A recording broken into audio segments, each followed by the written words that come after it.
E-commerce students, welcome to Chapter 6. We're going to get into some discussions about marketing and advertising. And again, just to give you a recap, if you will remember from probably previous classes, advertising is a form of marketing, but not all marketing is advertising. So when we start talking about advertising and marketing concepts, we're talking not only how do we sell, that's advertising, but how do we position our companies in the minds of consumers. So we're going to be applying basic marketing and advertising concepts specifically to e-commerce.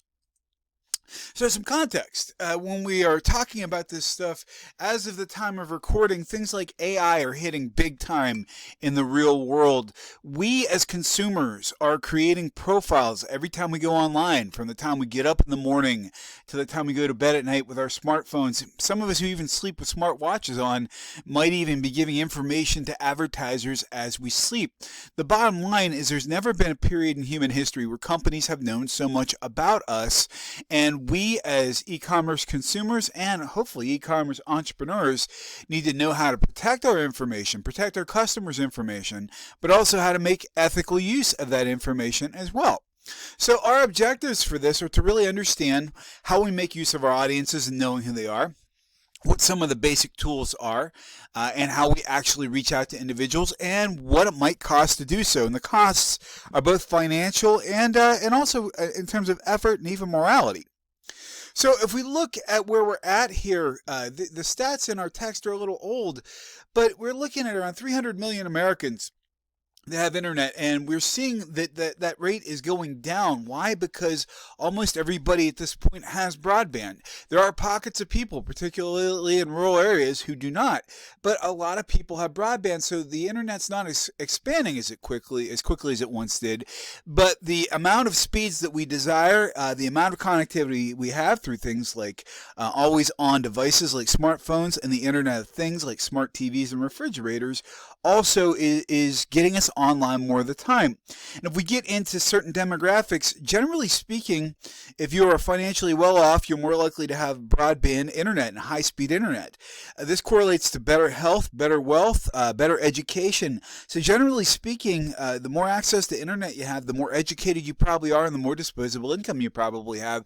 That means from a demographic standpoint, companies really are focusing on who they want to sell to. So in terms of other things, we're seeing now that we've got a lot of inequalities in the world right now. If you've got lower education or lower income, you probably have less access to broadband. And we do have swaths of the country, again, rural and isolated areas, that have been less likely to participate in the online economy simply because they don't. When we look really in terms of how people think about purchasing, we have those friends who are always the early adopters, the people who want in first, and we call those connected people. The amount of connectedness you have, if you're an early adopter, if you're one of the top 10 to 15%, you're the people who get things very quickly, and the rest of us more or less fall in the middle. And then there are folks who really want to wait until the bitter end to adopt things like e-commerce. And when we talk about recommender system, that means who's affecting your purchasing. This is something you might have heard in like a consumer behavior class, but ultimately we have reference groups that we listen to, whether they are friends of ours, parts of our online communities, or parts of our peer groups that affect our purchasing habits. So in terms of consumer behavior, it really is looking at how we purchase things and why. Why do we go to certain areas of grocery stores? Why do certain colors appeal to us differently? How do we behave differently? And this kind of consumer behavior is easy to document these days because companies are keeping logs of everything we do. Just to remind you, if I get up in the morning, I've got my Gmail account on my smartphone. Not only is my smartphone monitoring my web use, it's also monitoring physically where I go. And that means we're creating incredibly detailed consumer profiles. Generally speaking, in terms of consumer behavior, there are things we call independent demographic variables. These are things that we as marketers cannot control. What culture you come from, that can include your religion, it can include your belief system. What social class are you in? Do you come from somebody who's a high earner and lives a very life of privilege, or do you come from a lower economic socioeconomic class? Psychological. What are your belief systems like? Are you somebody who is reticent to give up your information on the internet? These are things we cannot control. And then we get into things that we can control. We call them intervening variables. As companies, what can we control? We can control the look of our brand. We can control the way we position our company when we advertise or we engage in online marketing. And we can also change what we're capable of doing. Finally, we want those things to produce what we refer to as dependent variables. That means we're getting people to buy stuff. And again, the wonderful part about this, because we're gathering information all the time, those things in the middle, brand communications and firm capabilities, we as companies, by knowing our consumers better, can make better decisions. We're seeing that fewer people are actually advertising on television right now. And why? Well, because we're seeing that more and more people are not getting the majority of their entertainment or even their communications from traditional media anymore. So it's down already by the most recent stats I have access to, about 5%. From 2022 to 2021 to 2022, and we saw a 12.5% decrease prior to that. What was going on there? We were all home for the pandemic, and all of a sudden people wanted more content than traditional television could give them. And so we're seeing now we're in a situation where things are more geared toward the individual content when we want it. So in terms of consumer behavior, the first part of it, this is a classic model, by the way. You'll see this in any consumer behavior class or a good marketing class. The first is that we know that we need something. How do we know we need something? It could be, for example, I'm discovering I'm hungry. I need food. Or I see, for example, one of my friends has a new pair of shoes that are way nicer than mine, so I'm aware that I need them. The search for information. How do I find out information about the products I'm interested in? What about the alternatives? Do I have to go to McDonald's, or can I look at other places? Then I actually decide to purchase and maybe have a relationship with the firm.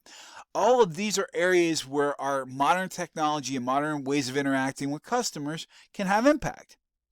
So if we look at, for example, in need recognition, the old way of doing things was traditional mass advertising, ads on the Super Bowl, ads on television, and now we have targeted ads to consumers. Then we get into search. Once you know you need something, you see that great new pair of shoes on an online ad, you're going to search for alternatives. Am I going to buy Nikes? Am I going to buy Adidas? Am I going to buy them at Amazon? Or am I going to buy them at Zappos? And again, in the old days, we'd be looking at catalogs or print. When we evaluate alternatives, this is a real powerful area. Again, going back to the unique aspects of e-commerce, search is powerful. I can find information about products very quickly. I can also find out about it on social media and evaluate it to see what my friends think, as opposed to offline. Now, offline still matters here. We're still asking people, what do you think of this product or service? Would these shoes look good on me? Did you like your pair? Then finally, we purchase. And again, when we're getting into the online world, we've got a high degree of price dispersion, meaning you and I may pay vastly different prices for items simply because we bought them from different places and were sold to in different ways. And finally, our post-purchase behavior. If you've made a good product, it might only be somebody responding when they have a problem in the warranty, or they may also be getting onto social networks and posting reviews. That kind of feedback is more instantaneous these days. So again, the medium we're working in has sped all this stuff up a lot. So in terms of the decisions we make, it is generally similar in some ways to the offline purchasing model, and the fact that the users, the people who are making the decisions, are still who they are. We have variables that are outside of the control of advertisers, your culture, your makeup. The product itself, however, can change based on interactions between consumers and manufacturers. We have more information, for example, so we can gear the product more toward the individual. And a difference in the product characteristics in the e-commerce world, as we are now in 2023 and beyond, is that a lot of the products simply are not physical products anymore.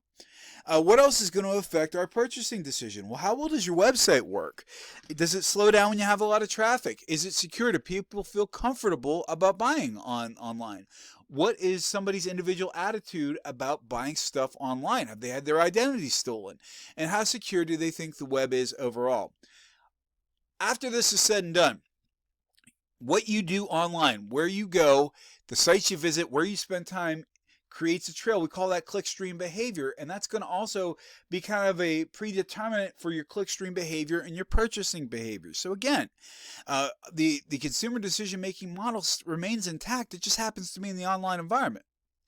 So in terms of what plays in, again, we know about our external factors. We've got our culture, we've got our social norms, which means in the culture you live in, do people buy online or not?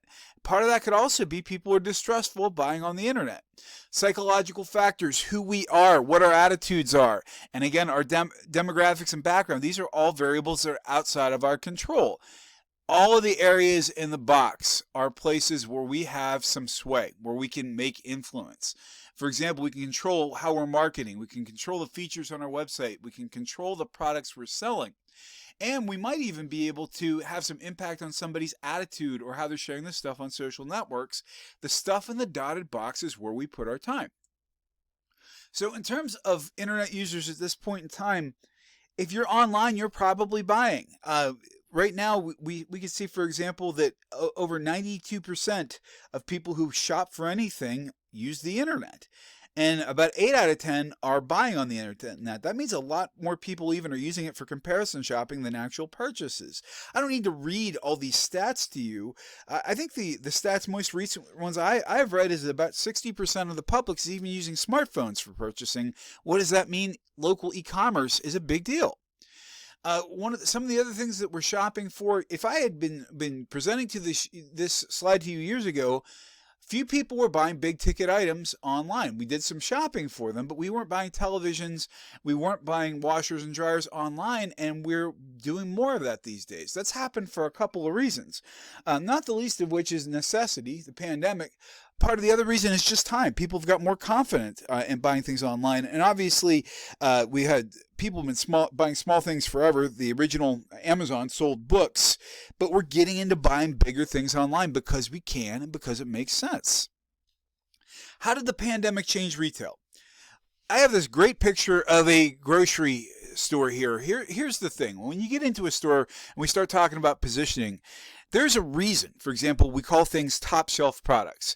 And that means the companies vie for your attention. And if you have a good marketer, you're going to get your products at eye level where people can easily see them without bending over. There's a reason why kids' cereals are at the lower levels, so young people can see them there.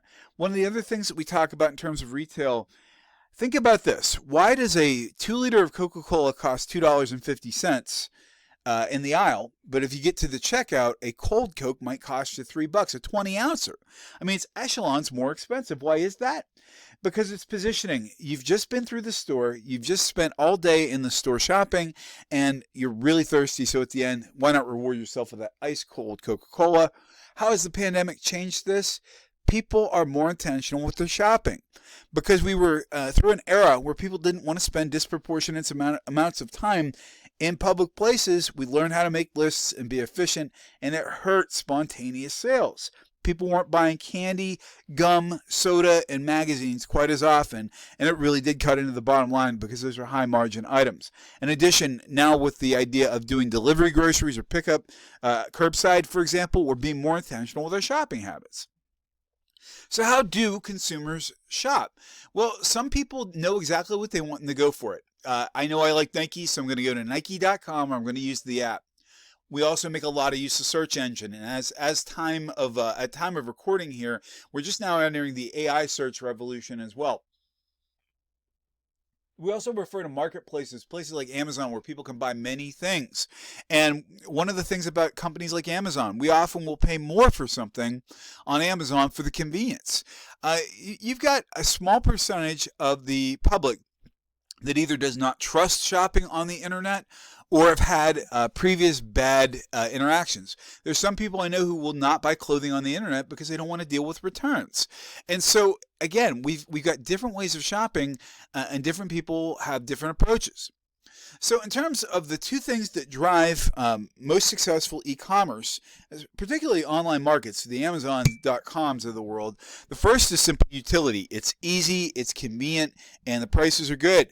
And trust. For example, I think a lot of people have the perception if you can go to an independent online store or you can go to Amazon, Amazon is big, it's established, and if something goes wrong, somebody's going to get you your money back.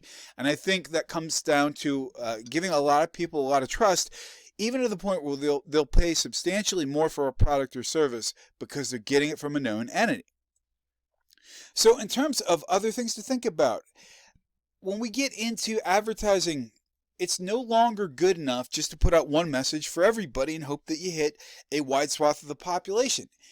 We have given up so much of our information to marketers, there's no good reason for them not to be able to target directly to us.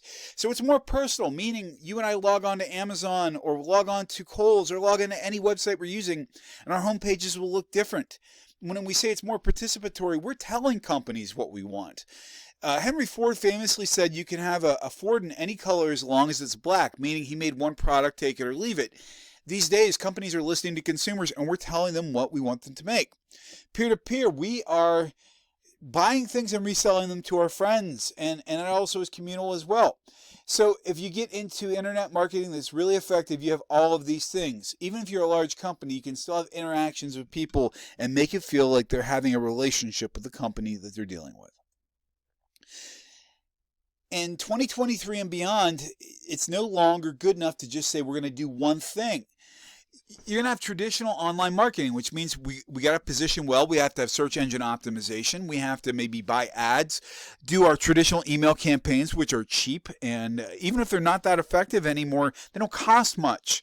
Social marketing, obviously, if you get onto very visually oriented social media, I'm thinking the Instagrams of the world, for example, those platforms were made for selling. They were made for products. But you also have people who are doing influencers on video or blogs, or you may be advertising within games as well. That ties us into mobile marketing as well. Most mobile apps are advertising supported if you were getting the free version. And then we go to offline marketing. Why is that still important? Well, part of it is psychological. I think people have this perception of a company. If you can afford a television ad, you evidently have it together, because we all know advertising is expensive, and being quote unquote on TV still carries a certain cachet. And so, yeah, we still advertise on traditional media, even newspapers to some extent. Why? Because we also are appealing to older consumers who maybe still read them. So, what are we thinking about here? Strategically, you got to be thinking about what's going to pay the most dividends for you. Who's your key demographic? How are they likely to find out about your product or service? And that's how you choose how you're going to focus your advertising plan, where you're going to spend your dollars. There's a reason, for example, why companies will say, mention this ad and get 10% off. Why? They want to know if the money they're spending on advertising is worth it. Is it reaching their key demographic or not? So when we get into how we build relationship with customers, each part of this plan has a different role. They fill slightly different needs. For example, our website really gives us our online landing place. It sets up who we are, what we're about, what we do. I will say, though, in the time I've been teaching this class since 2014, I think you can't have a successful e-commerce business without a traditional website at this point in time. I wouldn't have said that 6 years ago or 8 years ago. But your website serves to really establish the identity for the brand and to really serve as the center hub for everything else. Customers go there to find out information about your products, not always necessarily to purchase, although they do that too. We set expectations and identify the brand. Our online marketing basically is how we let people know about what we're doing, what's new, what's out there. This is the actual selling part. So we're actively trying to reach customers, for example. And one of the great parts about all these approaches we can take, for example, email, we can send different emails to different consumers, even leading to different prices or products that we're promoting, down to somebody's personal interest and what products they might be interested in buying. Now, we get into more traditional ways of doing things here. I'm not going to read all of these to you other than to say search engine advertising. By the way, advertising is still Google's #1 source of revenue, even all these years later. It means, for example, that we will still try to position our companies to show up on search engines or on sponsored search or in places that require advertising. For example, display ad marketing, especially on platforms like YouTube, is huge at this point in time. We call them interstitials. You've got to watch the ad to see the entire video, for example.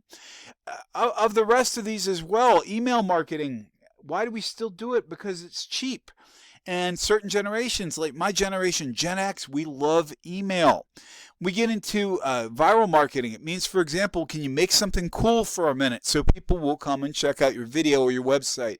And lead generation marketing simply means that we are looking at people's interests and putting additional resources into getting them. And so we see that a lot in the business-to-business world as well.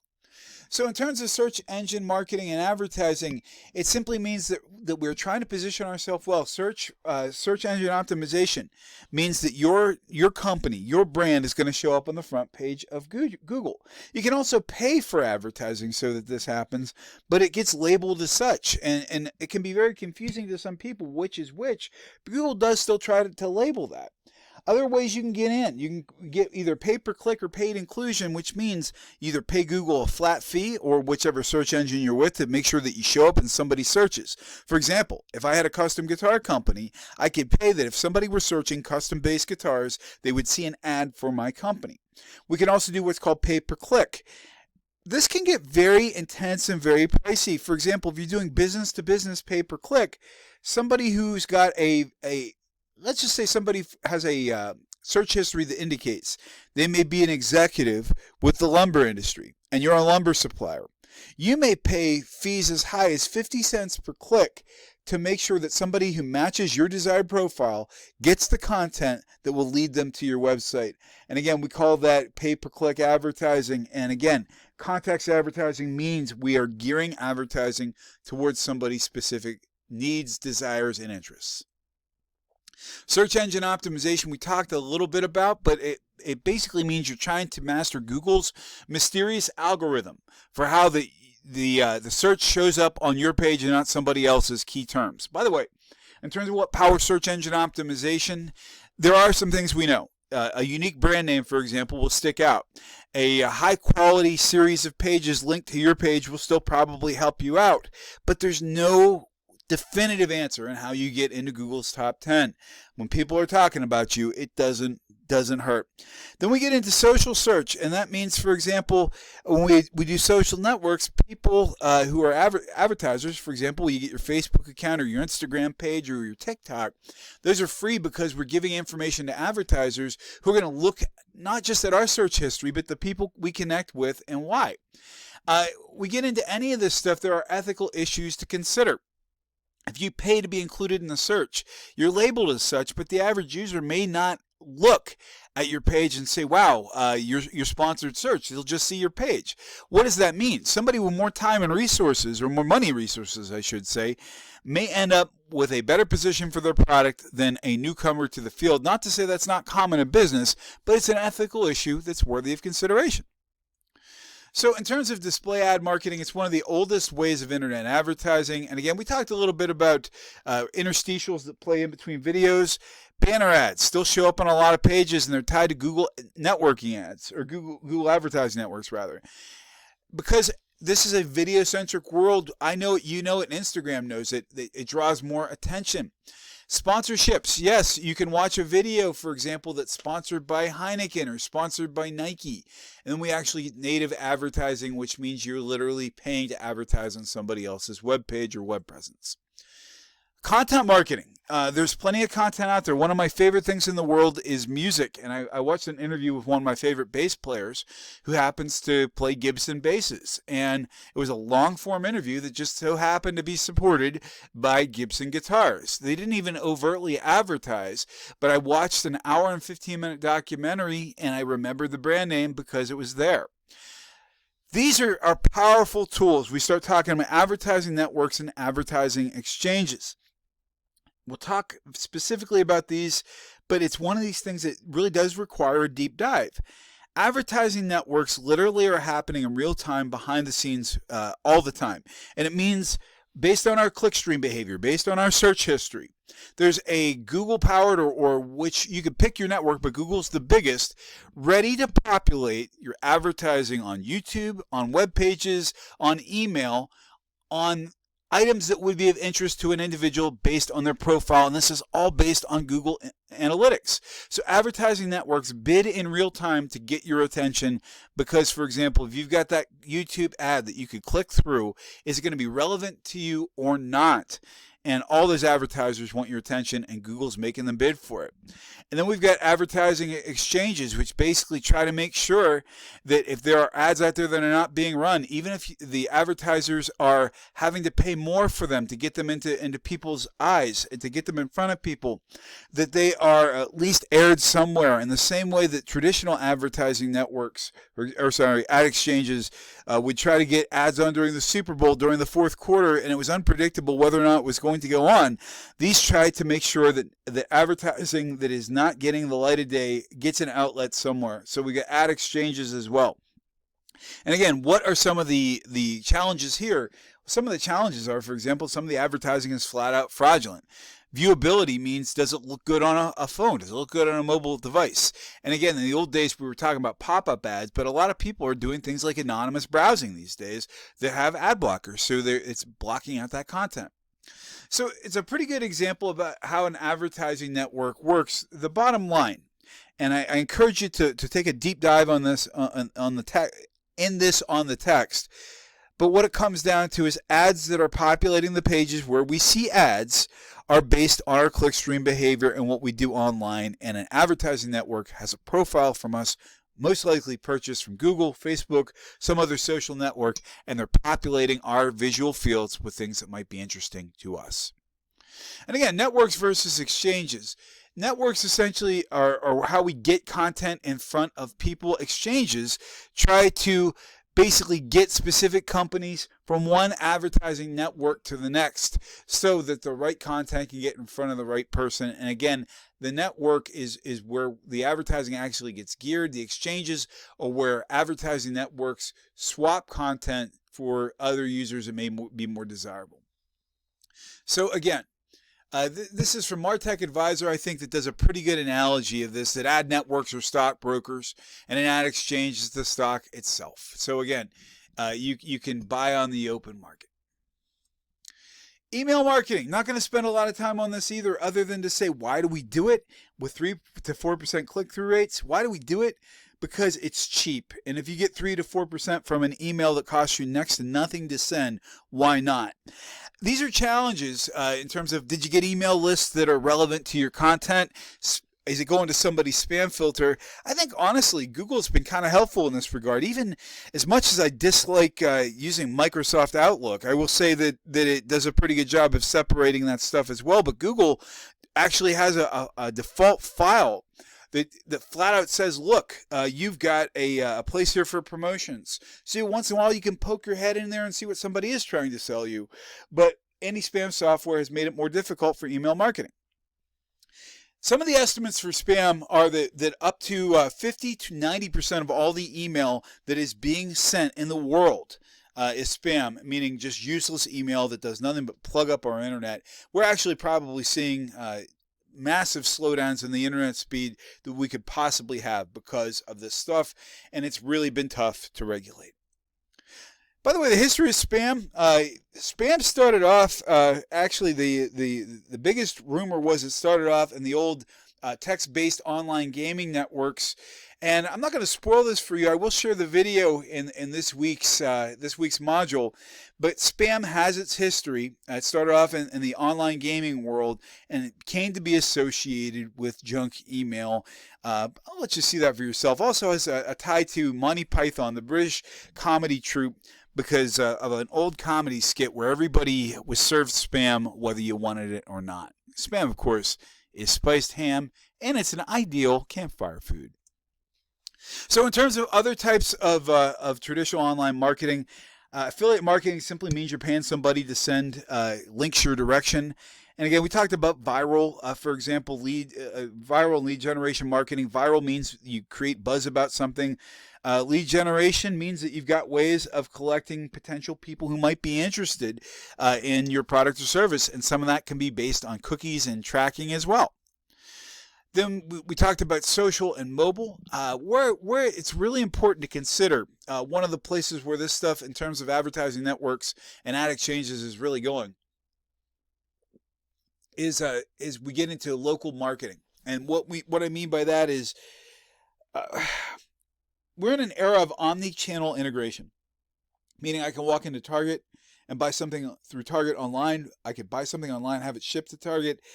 Everything is coming down to local interaction and the opportunity to buy local. And because mobile was something that we originally thought would be based more around never being home, in reality, we use our mobile devices so much all the time that it's become a tool to reach people in your own community and to get them into hyper-local types of situations. We talk about geo-targeting. It means we're looking at where you are, what cell towers you're hitting, and based on your location, we're going to market to you. And so the idea being that if you could target somebody based on their location, they could get a coupon for the local restaurant they just happen to be walking by right now. Influencers are carrying a lot of weight in this day and age, and there are ethics to be concerned with there as well. For example, are people who are influencers, first of all, should we listen to them? Do they have an undue amount of influence over us? And secondly, are they really giving us unbiased opinions when they're getting stuff for free to evaluate? It's something to consider. In terms of what we were just talking about, just in the same way that Target has omni-channel integration, companies really need to have a unified presence across their media platforms. If I'm saying I'm loving it and I'm McDonald's, I'm saying that in my in-person and my TV ads, I better say it online as well. And we also realize that most consumers these days aren't using one kind of media at any given time. If you're watching television, chances are you're also scrolling the internet, maybe on your phone or a tablet at the same time. We are not really in one place at one point in time, and as a result, we need to make sure our marketing channels also are consistent and make use of the fact that we're on multiple networks at once. Well, let's continue though. In terms of some of our other strategies and marketing and positioning and the way they're changing because of the e-commerce world, we are seeing a more personal approach to marketing these days. And what we're talking about is essentially giving every consumer a unique experience with our brand.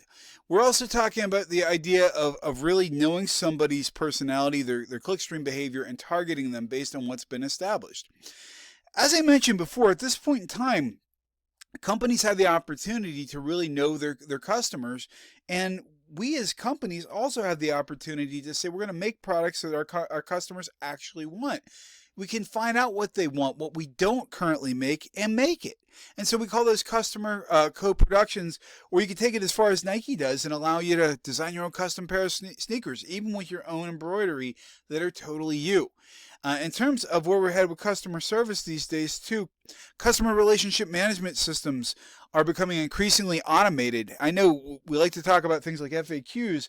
At the time of recording, we're also in the midst of the AI revolution, the showdown between Google and Microsoft, and we're going to see increasingly that real-time customer relationship management systems and customer support and service are going to be based around AI. So they're going to be automated, but they're not necessarily going to be something canned. So in terms of pricing strategies, we can look at traditional pricing strategies, which means you go on supply and demand, and you basically put a profit model on as well. You can also piggyback, which means we're going to look at what our competition is doing, and we're going to put our pricing in line with theirs. When we say price discrimination, it means, for example, we might charge one person a different price than another based on their clickstream behavior, based on their purchasing behavior, and the fact that they may have a completely unique relationship with the brand. Cliff's Notes, you and I may pay different amounts for the same product on Amazon. We talked about this in some of the other content areas, free and freemium versions of pricing. We talk about this in the service model, essentially, where freemium models allow us to try things. And oftentimes, I like using Hulu for this example. People get so tired of the advertising-based service, they end up paying more for the pay version. The freemium actually drives people to the pay version. Versioning simply means that we sell different products in different vendors. For example, if you buy a dishwasher from the Home Depot or Lowe's, the model number may be slightly different, and different companies may sell the same dishwasher or a similar dishwasher under a different model number or different product name. Bundling means you could buy multiple things and get a discount, just like you can buy Hulu and Spotify together. We're getting into increasingly dynamic pricing, even companies like Amazon. If you wonder why the pricing changes so much on Amazon, for example, it's because they're noticing your behavior. And it's not always linear. For example, we look at somebody saying, well, maybe if they'll lower the price, I'll buy it. Well, I don't know if you've ever noticed this. Sometimes over a period of days, the price will go down, down, down, and we're waiting it out to see if it'll go lower, and it doesn't. It actually starts creeping back up. And oftentimes, that's when people purchase because we're afraid we're going to completely lose the deal. It's like a game. In terms of surge pricing, yeah, we see that in the services world, for example. If a lot of people want something, we can raise the price on it. And the converse part of that is we can do flash marketing. We put a rapid sale on something and give it a crazy discount to get some buzz going or to get a product off the shelves. Our new reality has enabled something called long-tail marketing, and it's one of the hallmarks of e-commerce. And it basically means, in the old days, I referenced that, for example, Henry Ford said that you could have any Model T so long it was black. That was mass marketing. It meant that we had to make products that would appeal to a wide swath of people. In this customer relationship management era that we're in right now, this relationship era, I should say, what this means is because we can find people who are part of a small niche, and if we can connect with a large enough part of the population, we'll find enough of them to make niche products practical. And that means all of a sudden we can afford to make things that decades ago we wouldn't have because we couldn't have identified our market because they exist on the long tail. Most people like things that are popular and mainstream. They're right in the middle of the curve. The folks who are out on the niche. Again, Chris Anderson came up with the term, they're part of the long tail. They're part of the e-commerce revolution. So again, when you think about things that are on the long tail, we think about unique products, niche products. I think about crowdfunding, for example, things that are getting made because we find out that enough people are interested in a product or service that they're willing to even help pay for it. And so we've got that as one of the outputs of the internet era. And in terms of the impacts on marketing, we're seeing more rich, tailored, and wide-ranging types of advertising and marketing because we know our customers well, because we can reach our customers in an environment that's never turned off. Most people never turn off their phones, and we're on the internet constantly. Even as I'm recording this lecture, I'm in the same room with 2 laptops and a smartphone. And so we've got a marketplace that's always on. And if we combine that with, for example, things like geofencing, even our physical real world can tie into our clickstream behavior. How does this happen? Through our web transaction logs. And we're looking at where we've been online. If you are maintaining an e-commerce presence, you want to know where your customers are coming from, how long they spent on your site, how many clicks they went through, how long things sit in their shopping cart, and ultimately we can see what we've done right and what we've done wrong. This is the basis of analytics. The way we track customers, the most common way is cookies, and there's a number of types of cookies. It's good enough to know that essentially a cookie is a small file that will either follow you on the internet or remind a company that you've returned. And so again, we talk about deterministic and probabilistic cross-device tracking. What that ultimately means, whichever way you're going with this, we're not just tracking you on your laptop or your phone, we're doing it both, and we're doing it because we're using accounts that integrate with both your web browser on your laptop and your social media on your phone. Databases themselves are really powering the back end of this. In other words, we can see, for example, what 35-year-olds of a certain demographic, income, or race want to purchase at a given point in time. We can see the trends. It produces big data, and the databases of this essentially help us determine what our shopping trends are. We talk about relational databases. What we're talking about is correlating variables. For example, it's a relational database. When we increase the price by 50 cents, consumers of this age group stopped purchasing by this percentage. And again, the idea of manipulating variables. This produces what we refer to as data warehouses and data mining. We could teach an entire class on this stuff.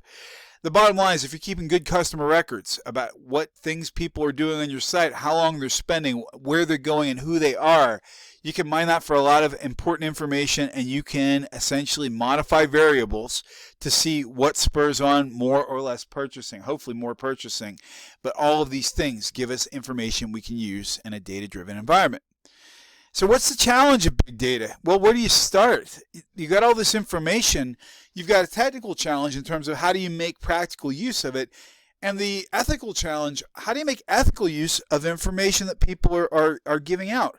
Companies like Hadoop, for example, are giving us tools to be able to do this, but it's not an easy task, and there's an entire cottage industry, although AI is going to be taking over a big part of this as well, I predict.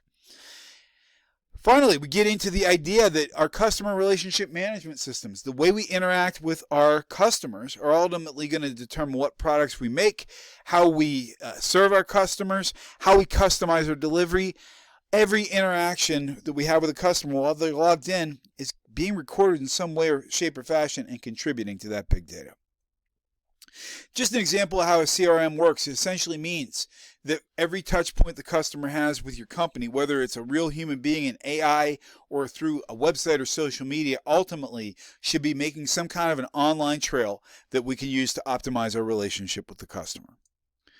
Other things to think about. We start talking about our audience size. How many people are coming to your website? It's more important, however, after you know the size of your audience, we talk about acquisition rates, for example, or conversion rates. It's all the metrics that you set up. A conversion rate typically is used in a lot of different ways. A conversion rate can be, did somebody go from one website to the next? Did somebody convert from being your customer to somebody else's? And one of the most common ones also in terms of conversion rate is, did somebody actually buy something? And again, how long does it take somebody to get onto your website and actually put something in your cart? How often do people leave things in their cart they don't ultimately purchase? We could also look at, for example, are people watching our videos the whole way through? How much are they watching?